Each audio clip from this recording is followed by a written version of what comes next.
Boa noite a todos. Começa mais uma edição do Boletim Internacional.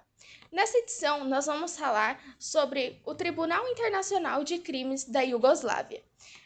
Acontecimentos, assim como os outros tribunais de guerra, deixaram marcas na história do direito e plano internacional. Mas antes de abordarmos os julgamentos, vamos falar um pouco da história deste extinto país. Boa noite a todos. Bem, a Iugoslávia ficava na região leste da Europa, por isso seu nome, que em latim significa países do leste. Quando me refiro a países, é porque a região é composta por diversas etnias diferentes. A República da Iugoslávia se deu em 1914, inicialmente sob o nome de Reino dos Sérvios e Eslovenos.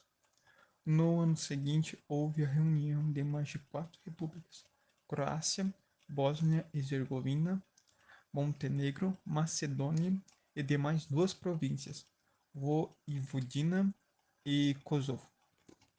Muito obrigada, Gabriel. Como foi levantado pelo nosso colega, o povo da Iugoslávia tinha uma miscigenação muito grande. E lógico que isso era um grande problema para o Estado. Verdade, já que, segundo o censo feito em 1981, a antiga Iugoslávia ela se identificava como, pelo menos uma parte da sua população, em 36,3% de sérvios, 17,7% de croatas, 8,9% de muçulmanos, 7,8% de eslovenos, 7,7% de albaneses, 5,9% de macedonianos, 2,5% de montenegrinos, 1,9% de húngaros e 3,9% de outras nacionalidades e 5,4% de iugoslavos. Bem, essa diversidade, ela foi um grande problema durante a época da Alemanha nazista, porque as ideias nazistas de limpeza étnica afetaram muito essa região. Durante a época, os croatas eles fizeram uma aliança com os alemães, a Alemanha nazista, para invadir todo o território e assim conquistando essa região. Pois é, e os eslavos eles só foram sair do controle nazista em 1945, quando o exército do Marechal Joseph Broz Tito expulsou os nazistas. Reconstituiu o país como uma federação de 6 repúblicas e assumiu a liderança da região. Durante 4 décadas, a Iugoslávia foi liderada sobre um regime comunista e sobre uma convivência multiétnica pacífica. Porém, Tito acabou falecendo e ocasionou, assim, grandes problemas para a região. Para explicar melhor a importância desses eventos, eu vou passar para o nosso colega José e ele vai falar um pouquinho sobre os conflitos e a história da Iugoslávia. Olá a todos, amigos. Dando continuidade, eu vou explicar um pouco mais sobre os conflitos e a história da Iugoslávia.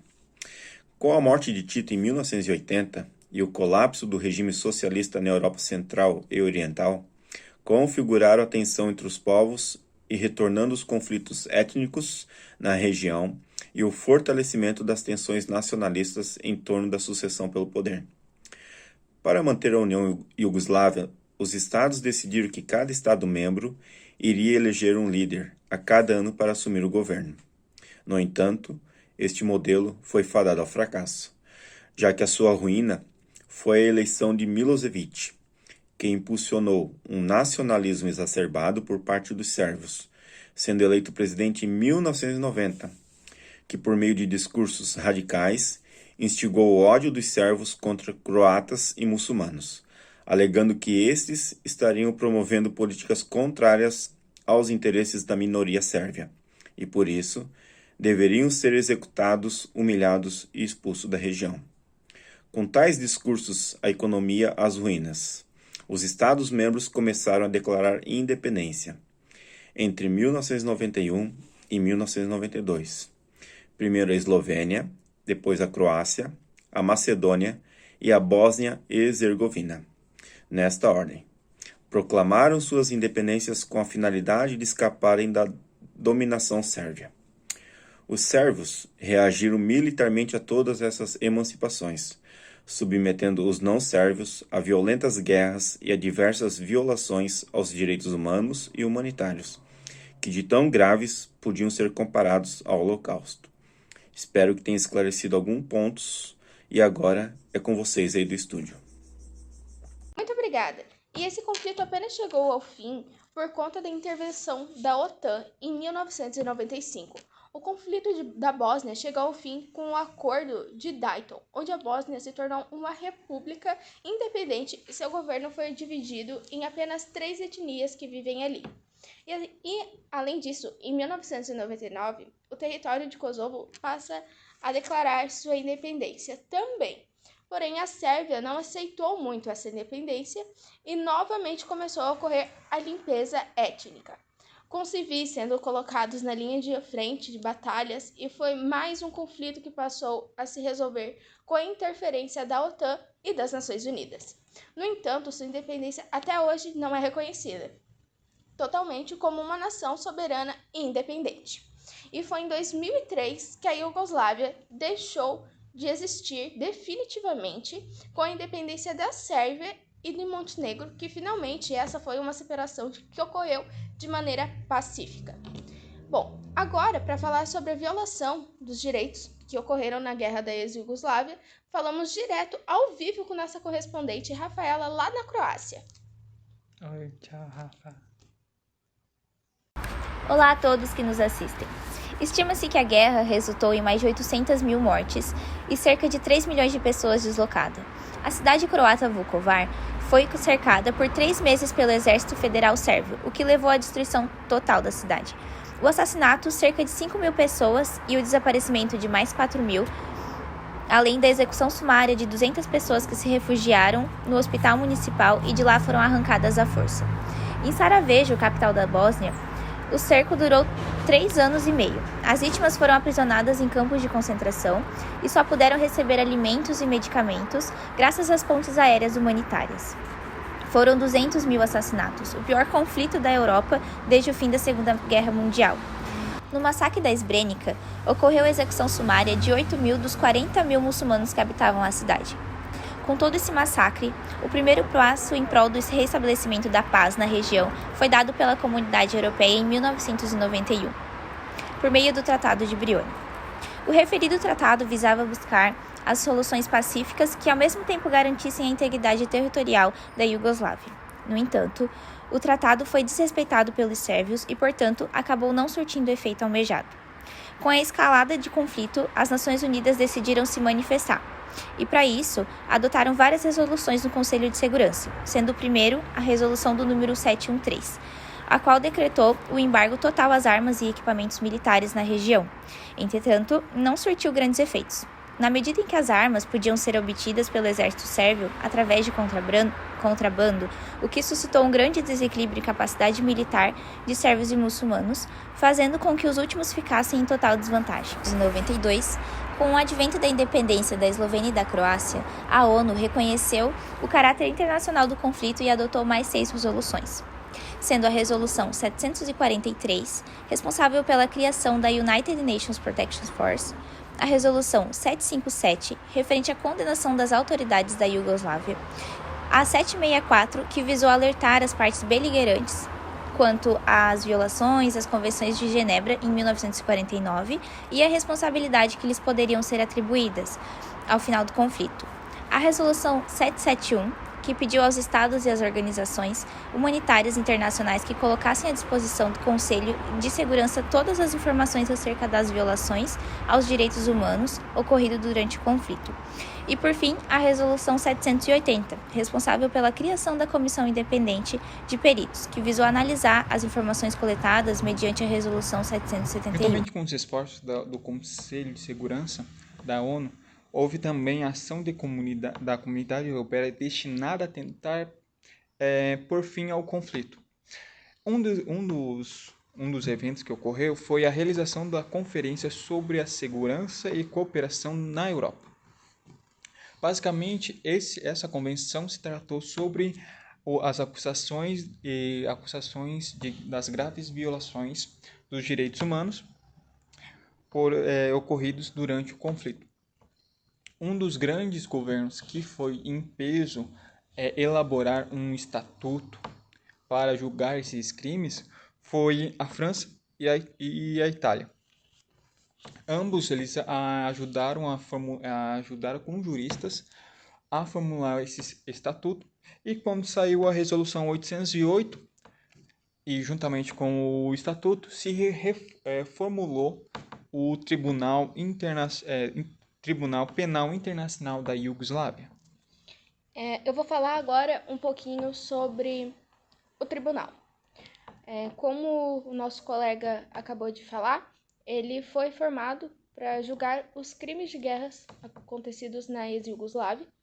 A formação do Tribunal Internacional da Ex-Iugoslávia foi criada em 25 de maio de 93 pelo Conselho das Organizações Unidas, através da Resolução 827, que convocou o secretário-geral para submeter à aprovação o Estatuto da Corte. E sua composição era formada por 11 juízes, mas funciona hoje com 25, sendo 16 permanentes e sendo admitido 9 juízes provisórios, composto por 4 câmeras, sendo 3 da primeira instância e 1 de recurso. O tribunal possui caráter ad hoc, que significa para o ato, abarcando apenas fatos ocorridos desde 1º de janeiro de 91, até a data fixada pelo Conselho de Segurança, depois da tão alcançada paz, dando como pacificada a região dos Balcãs. A sede da corte é em Haia, na Holanda, e os idiomas oficiais são o francês e o inglês.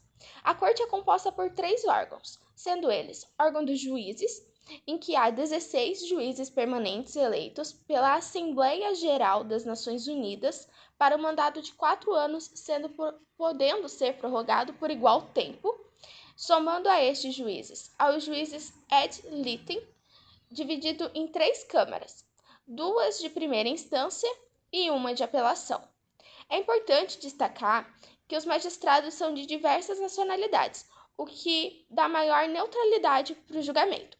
No segundo órgão, o Ministério Público, há o procurador-chefe, designado pelo Conselho de Segurança, qual conta com uma equipe de advogados e investigadores responsáveis pela acusação e pela investigação.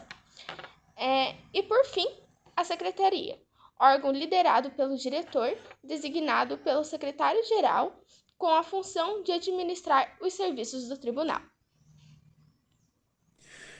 Agora irei falar um pouco sobre os crimes previstos no Estatuto. O artigo 3º do Estatuto TAIP traz as violações das leis e costume de guerra.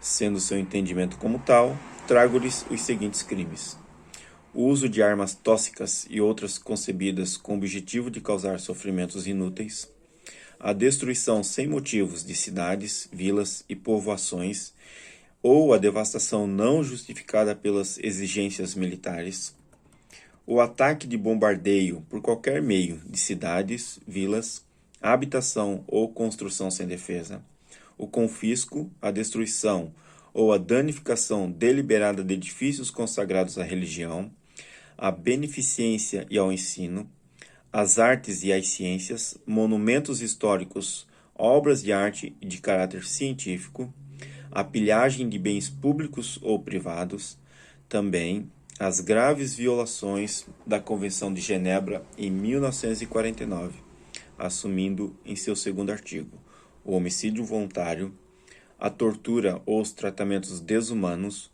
incluindo as experiências biológicas, o fato de causar intencionalmente grande sofrimento ou graves danos à integridade física ou à saúde, a destruição ou apropriação de bens não justificados por necessidades militares ou executados em grande escala, de forma ilícita e arbitrária. O fato de coagir um prisioneiro de guerra ou um civil a servir nas forças armadas da potência inimiga, o fato de privar um prisioneiro de guerra ou um civil de seu direito a ser julgado de forma formal e imparcial, a expulsão ou a transferência ilegal de um civil ou a sua prisão ilegal, a tomada de civis como reféns.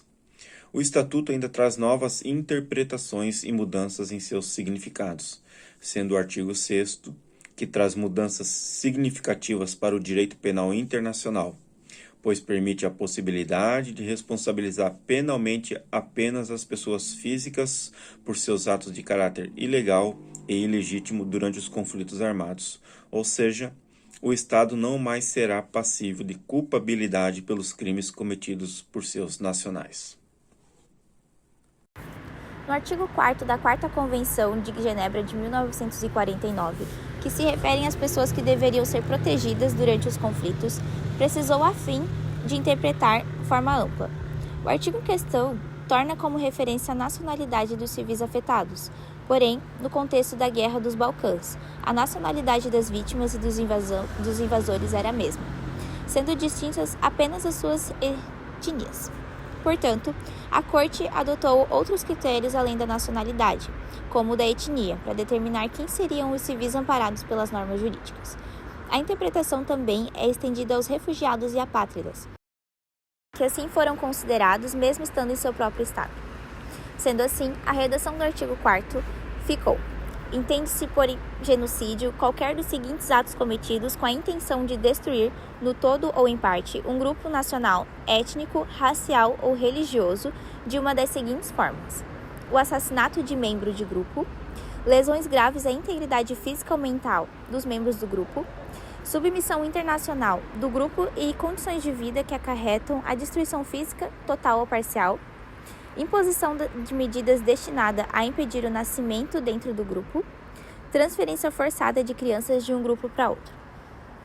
O artigo 5º também precisou ser amplamente interpretado, pois os crimes contra a humanidade dos quais se faz referência se limitam aos ocorridos em conflitos armados internacionais. Segundo a defesa, o conflito da ex-Iugoslávia foi de âmbito interno e, por isso, a aplicação de tal artigo seria ilegal e ilegítima. Porém, segundo a Corte de Apelação, o artigo 5º abrange todos os conflitos armados independentemente da natureza, devido à frequência e gravidade que as guerras civis têm ocorrendo. E, além disso, segundo a ONU, o conflito da ex-Iugoslávia foi de ordem internacional, por ter envolvido diversos estados que já se encontravam independentes.